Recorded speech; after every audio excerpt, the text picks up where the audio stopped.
राहुल गांधी और कांग्रेस ने आज फाइनली उस तारीख का ऐलान कर दिया जो तारीख देश के प्रधानमंत्री नरेंद्र मोदी, देश के मुख्य चुनाव आयुक्त ज्ञानेश कुमार सबकी धड़कनें बढ़ाने के लिए काफी है।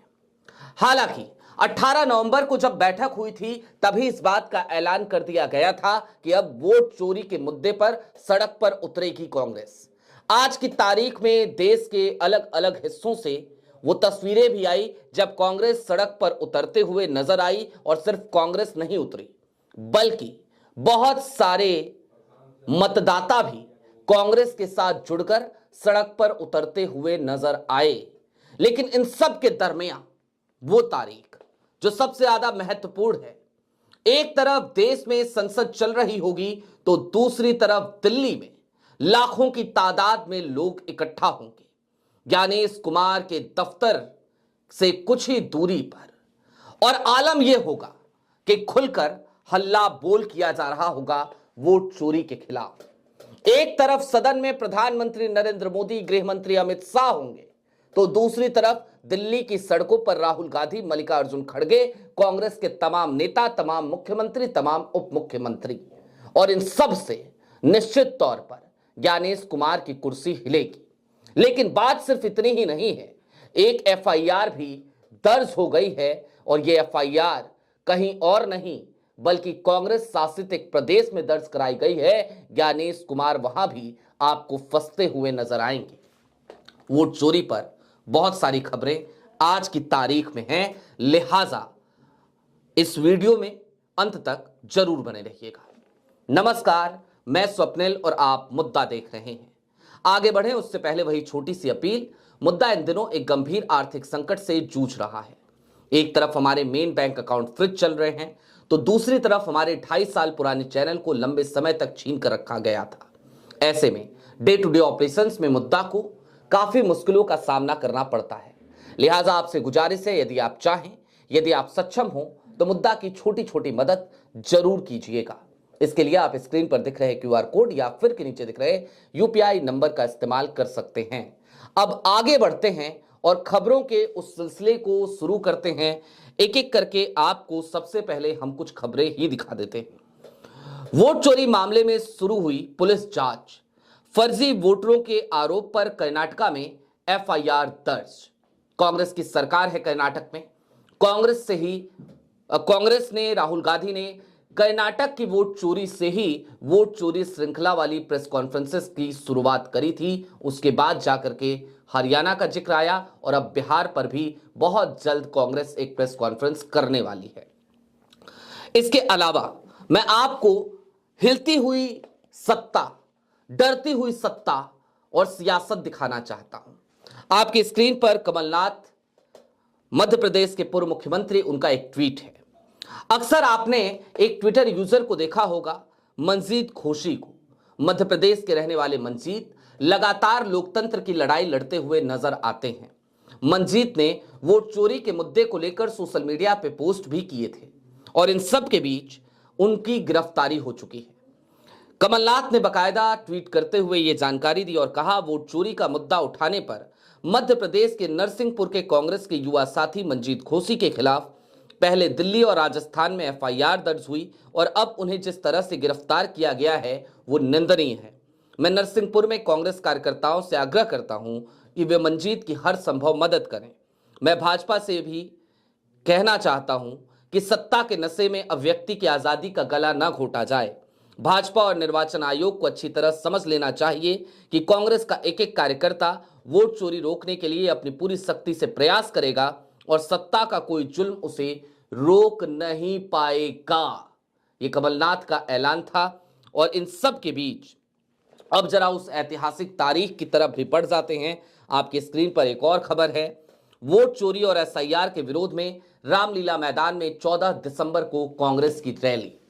अब इन तमाम खबरों के बाद, इन तमाम हेडलाइंस के बाद जरा एक एक करके इन तमाम स्थितियों को समझिए कि आखिरकार ज्ञानेश कुमार आज की तारीख में बुरी तरीके से फंसते हुए क्यों नजर आ रहे हैं। दोस्तों, पूरे देश में एसआईआर करा रहे हैं ज्ञानेश कुमार, लेकिन क्या एसआईआर जितनी कम टाइमलाइन उन्होंने दी है उतने कम समय में संभव है? प्रैक्टिकल है? जवाब है हो ही नहीं सकता। लेकिन ज्ञानेश कुमार की अपनी जिद है, ज्ञानेश कुमार की अपनी स्टाइल है, वो अपनी उसी स्टाइल के तहत एसआईआर कराने में जुटे पड़े हैं। हर दिन एक नया ट्वीट, एक नया जुमला और जुमलेबाजी के साथ चुनाव आयोग आज की तारीख में लगता है जैसे देश के प्रधानमंत्री नरेंद्र मोदी को कॉम्पिटिट कर रहा हो, उसकी प्रतिस्पर्धा चल रही हो। देखते हैं कौन कितना फेंक पाता है। आज की तारीख में चुनाव आयोग कहीं ना कहीं कुछ इसी तरीके से काम करता हुआ नजर आ रहा है। इन सब के बीच विपक्ष चाहे जितने भी सबूत लाकर रख दे, चाहे जितने भी आरोप लगा दे, लेकिन उन तमाम आरोपों, तमाम सबूतों के बाद बड़ी ही ढिठाई, बड़ी ही बेशर्मी, बड़ी ही बेहयाई के साथ ज्ञानेश कुमार बार बार उन तमाम सबूतों को नकारते हुए नजर आते हैं। उल्टा विपक्ष से ही हलफनामा मांगने लगते हैं। और इन सब से आजिज होकर आज की तारीख में कांग्रेस ने क्या हरियाणा, क्या पंजाब, हर जगह पर सड़क पर उतरना बेहतर समझा। आज देश के कोने कोने से वो तमाम तस्वीरें आई जहां पर ज्ञानेश कुमार के खिलाफ कांग्रेस नेताओं और कार्यकर्ताओं ने खुलकर मोर्चा खोल दिया है।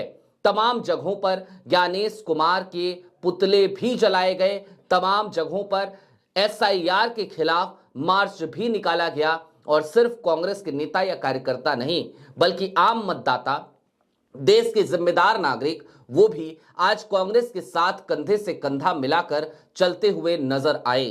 कुल मिलाकर सड़क पर कांग्रेस उतर चुकी है और निश्चित तौर पर विपक्ष की राजनीति में आज की तारीख में कांग्रेस को यह समझने की जरूरत थी कि यदि उसे इन तमाम मुद्दों पर लड़ाई लड़नी है एक ऐसे सिस्टम के खिलाफ जो सिस्टम उसकी बात नहीं सुनता, तो इसके लिए जनता को अपने साथ जोड़ना बेहद जरूरी है। और जनता तभी जुड़ सकती है जब सड़क पर कांग्रेस की उपस्थिति नजर आए। याद कीजिए, राहुल गांधी भारत जोड़ो यात्रा लेकर निकलते हैं तो उसके बाद जनता उनके साथ जुड़ती हुई नजर आती है। राहुल गांधी भारत जोड़ो न्याय यात्रा लेकर निकलते हैं तो जनता फिर उनके साथ जुड़ती हुई नजर आती है। और इन दो यात्राओं के बाद वो तमाम मिथक, वो तमाम फर्जी बातें, बकवास बातें, राहुल गांधी की इमेज को खराब करने वाली वो तमाम मिथक टूटते हुए नजर आते हैं। राहुल गांधी सड़क पर होते हैं, जनता को गले लगाते हैं, जनता उन पर मोहब्बत लौटाती है और कांग्रेस 2024 के चुनाव में कमोबेश वापसी तो कर ही पाती है। 2014 से लेकर 2019 तक लगातार लीडर ऑफ अपोजिशन का पद ना पा पाने वाली कांग्रेस आज की तारीख में कम से कम 99 सीटें तो लेकर आई और 99 सीटें लाने के बाद उसे लीडर ऑफ अपोजिशन का पद तो मिला। ये निश्चित तौर पर कांग्रेस की वो सड़क यात्रा ही थी, राहुल गांधी की वो सड़क यात्रा ही थी जिसने कांग्रेस को फिर से एक मजबूत पार्टी के तौर पर उभारने में मदद करी। अब 14 दिसंबर की तारीख को क्या होगा, उससे पहले यह समझ लीजिए कि यह तारीख ज्यादा टेंशन बढ़ाती क्यों प्रतीत हो रही है। देश में 1 दिसंबर से लेकर 19 दिसंबर की तारीख तक सदन चलेगा, संसद चलेगा। शीतकालीन सत्र का ऐलान हो चुका है, यानी कि शीतकालीन सत्र के दरमियान ही विपक्ष एक रैली प्लान कर चुका है। एक तरफ शीतकालीन सत्र की खबरें आ रही होंगी तो दूसरी तरफ विपक्ष और खास तौर पर कांग्रेस अपने तमाम नेताओं, अपने तमाम मुख्यमंत्रियों के साथ वो रामलीला मैदान में आह्वान कर रही होगी देश से कि देखिए वोट चोरी हो रही है। और बात सिर्फ इतनी भर नहीं है कि राहुल गांधी वहां पर मंच से सिर्फ वोट चोरी का आह्वान कर रहे होंगे, बल्कि उस दिन वो राष्ट्रपति को एक संदेश भी भेज रहे होंगे कि देखिए 5 करोड़ मतदाता इस देश के, वो आज की तारीख में हस्ताक्षर करके ये बता रहे हैं कि इस देश में वोट चोरी हुई है। जी हां, कांग्रेस ने 5 करोड़ मतदाताओं से हस्ताक्षर कराने और फिर उसे राष्ट्रपति के पास भेजने का एक कैंपेन चलाया था और कांग्रेस उस कैंपेन में सफलता पा चुकी है। कोने कोने से देश के, दक्षिण भारत से लेकर पंजाब तक, उत्तर भारत से लेकर नॉर्थ ईस्ट तक, हर जगह से वो तमाम पन्ने सिग्नेचर होकर, हस्ताक्षर होकर कांग्रेस दफ्तर पहुंच रहे हैं, कांग्रेस के हेडक्वार्टर पहुंच रहे हैं। वो तमाम कागज के गट्ठर आज की तारीख में ज्ञानेश कुमार की सरदर्दी, प्रधानमंत्री नरेंद्र मोदी की सरदर्दी और भी ज्यादा बढ़ाते हुए नजर आ रहे हैं। कुल मिलाकर अब चलते चलते इस बात को समझिए, इन तीनों खबरों को समझिए।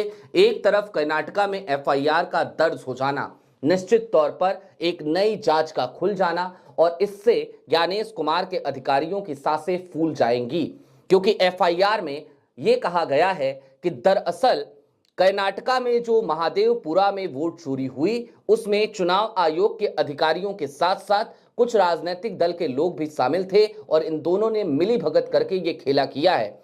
और इलेक्ट्रॉनिक सिटी पुलिस स्टेशन में ये एफआईआर दर्ज करा दी गई है। पुलिस ने अपनी जांच भी शुरू कर दी है। दूसरी तरफ अब जरा आगे बढ़िए, मंजीत घोसी की गिरफ्तारी। वोट चोरी को लेकर हम भी लगातार आपके सामने वीडियोस बना रहे हैं, हम भी लगातार आपके सामने कई सबूत रख रहे हैं। अभी आज ही की तो बात है जब हमने एक बीएलओ का दुख दर्द आपको बताया था, दिखाया था कि कैसे भारतीय जनता पार्टी का एक पार्षद फोन करके धमकी दे रहा है और किस तरीके से कांग्रेस के बीएलए को अपने साथ ना ले जाने के लिए वो ताकीद कर रहा है। इतना ही नहीं, वो बीएलओ को ये भी कहता है कि आप मेरे ऑफिस आइए, वहां बैठकर बात करेंगे। यानी कि बीएलओ को सीधे तौर पर अपने कार्यालय बुलाने की बात करता है, एक प्रेशर बनाते हुए नजर आता है। दूसरी तरफ इन तमाम चीजों के बीच मंजीत घोसी क्या कर रहे थे, वो भी इन तमाम चीजों को सोशल मीडिया के जरिए लोगों तक पहुंचा रहे थे, वोट चोरी पर सवाल उठा रहे थे, इस देश के मतदाता को जागरूक करने की कोशिश कर रहे थे। उनके खिलाफ राजस्थान और दिल्ली दोनों जगहों पर एफआईआर दर्ज की जाती है और आज दिल्ली पुलिस उन्हें उनके घर से गिरफ्तार कर लेती है। निश्चित तौर पर ये तभी होता है, ये तमाम स्थितियां तभी होती हैं जब आप डरे हुए होते हैं। शाह साहब की पुलिस ने आज की तारीख में यदि मंजीत घोसी को गिरफ्तार किया है तो निश्चित तौर पर इसमें एक संकेत तो दिखता है कि वोट चोरी के मुद्दे से सरकार अब हिल रही है। मंजीत घोसी की गिरफ्तारी से शायद एक संदेश देने की कोशिश की जा रही हो, लेकिन इस देश का जागरूक मतदाता ऐसी चीजों से डरने वाला कहां है? सवाल तो उठ ही रहे हैं। हमें हालांकि फिर भी उम्मीद है कि ज्ञानेश कुमार कुछ बेहतर तरीके से अब जवाब देंगे, बताएंगे, पूरी व्यवस्था को ट्रांसपेरेंट करेंगे। अगर ज्ञानेश कुमार जी ऐसा करते हैं तो निश्चित तौर पर ये एक अच्छी व्यवस्था होगी, क्योंकि देश का चुनाव आयोग है, ना कि किसी पॉलिटिकल पार्टी का, ना कि किसी एक पर्टिकुलर पार्टी की सरकार का। जी हां, वैसे तो हमें यह कहना चाहिए कि ये भारत सरकार है, लेकिन देखिए ना, भारत सरकार को मोदी सरकार कहने वाले लोग कौन थे? तो निश्चित तौर पर वो कोई और नहीं बल्कि भारतीय जनता पार्टी ही थी। वो भाजपा सरकार बनाना चाहती थी, वो भारत सरकार से बहुत दूर हो जाना चाहती थी। हालांकि हमारे प्रधानमंत्री नरेंद्र मोदी ही हैं, इस बात में हमें कोई संदेह नहीं है, लेकिन प्रधानमंत्री जी और ज्ञानेश कुमार, गेंद अब आपके पाले में है। आपको इस देश के मतदाताओं का विश्वास फिर से जीतना होगा, क्योंकि देश के अगर 5 करोड़ लोग लगातार हस्ताक्षर कर रहे हैं कांग्रेस के एक कैंपेन में, तो निश्चित तौर पर क्रेडिबिलिटी दांव पर लगी है, साख पर लगी है, क्रेडिबिलिटी पे आपके बट्टा लगा हुआ है। अभी के लिए दीजिए इजाजत। चलते चलते फिर वही अपील, चैनल पे नए हो तो सब्सक्राइब करते हुए जाइएगा, सक्षम हो तो छोटी छोटी मदद जरूर कीजिएगा। बहुत शुक्रिया।